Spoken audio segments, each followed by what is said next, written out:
Have you ever experienced bends in the road?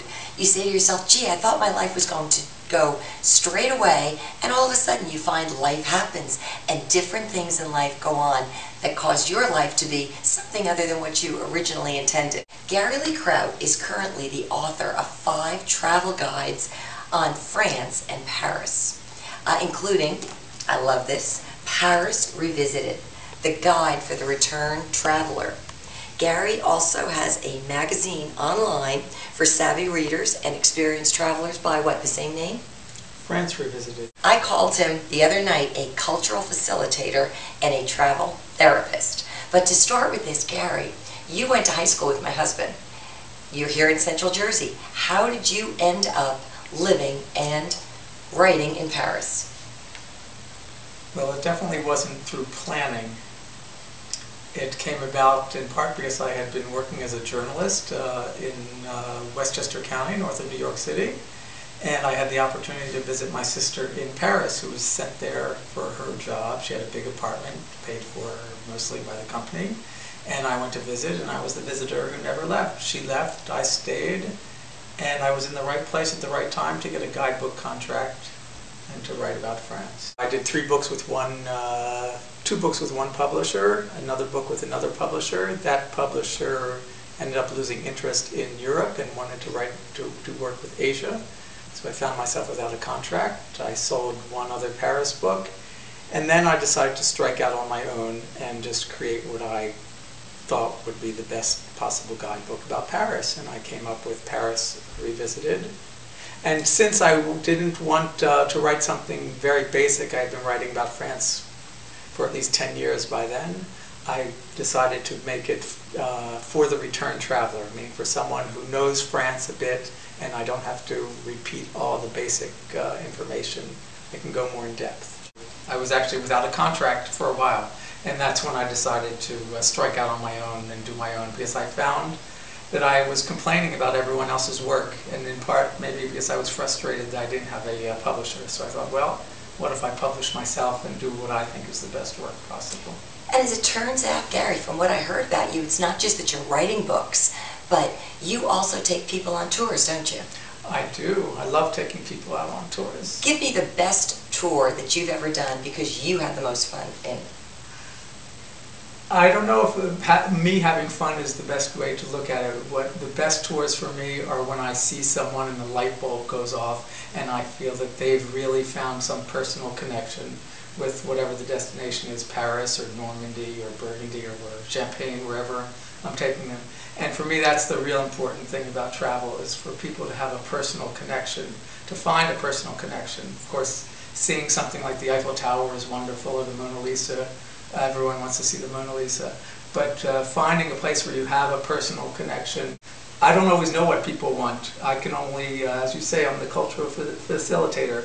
I get them to the right place and they have to find what it is. But you also enjoy that part of it, that element of it, because it's almost like you enjoy the fact that they're discovering something new and you made it happen. Yeah, yes, I'm not the kind of guide who's going to walk around holding up an umbrella and saying, listen to everything I say.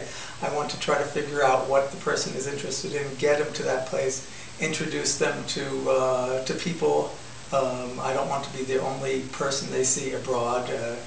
Often when people travel, they don't have contact with real people doing real things overseas, other than people in the service industry.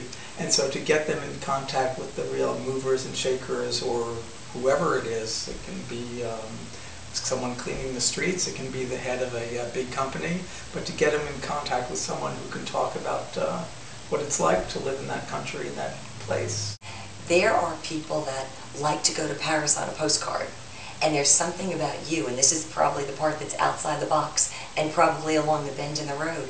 You like going beyond the top of the postcard and really delving into what it is that brings the Paris or the France experience alive for people, all right? Definitely. The Paris postcard is beautiful. I can understand that people want to go there and they want to see what are called the top 10 sites. You just have to remember the top 10 sites were decided by someone just on some general idea. They're not personal sites to you. So I can understand that people want to see them. But as I tried to explain, give examples on my website, friendsrevisited.com, I tried to get them to really go beyond that and try to see there are interesting things everywhere. That's why it's so funny. I think your title words, Paris Revisited or France Revisited, people may go the first time and they may see the things that are on the postcard, but you desire to take them even beyond that point and to get to see it again through yet another set of eyes and hopefully enrich their own life in the process. So since we're talking about bends in the road, Gary, what would you like to say about your next bend in the road? What do you plan on doing to make your next bend something that's important to you and meaningful? What are you doing next? Your career, your life, your interests, what? Well, since it's a bend in the road, I don't exactly know what's around the corner.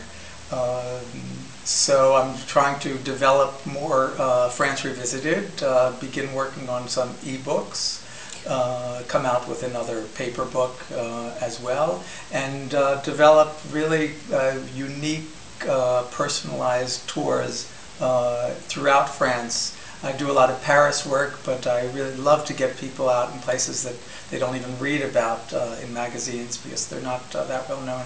And it's developing, I think, the idea of travel as a creative act and a personal act. That's what I want to keep developing. Your bend in the road may not be Paris, it may not be France, but somewhere along the line you've had different bends in the road. May you find those kinds of things that help you enjoy, get more out of life, and even in the process of doing it, end up enriching the lives of others around you. So Gary, thank you so much. Thank and you, I hope Maura. at the end of this we will let people know where to find you. And we have to kiss on the cheeks. All right. That's what we do. Something Paris. new, not on the postcard. This has been Maura with More For You. Bye-bye.